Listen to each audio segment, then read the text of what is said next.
Atlantic Ocean at Jacob Riis Beach by Sydney Haas.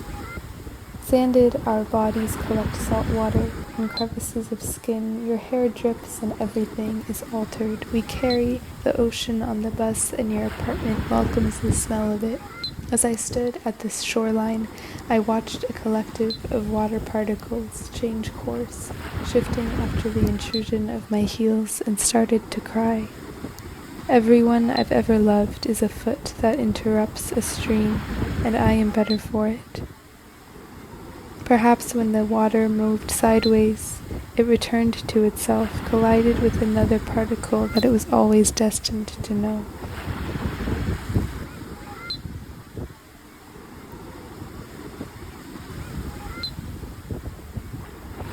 Sanded, our skin is altered. We carry the smell of a collective cry. Everyone is a stream when moved sideways.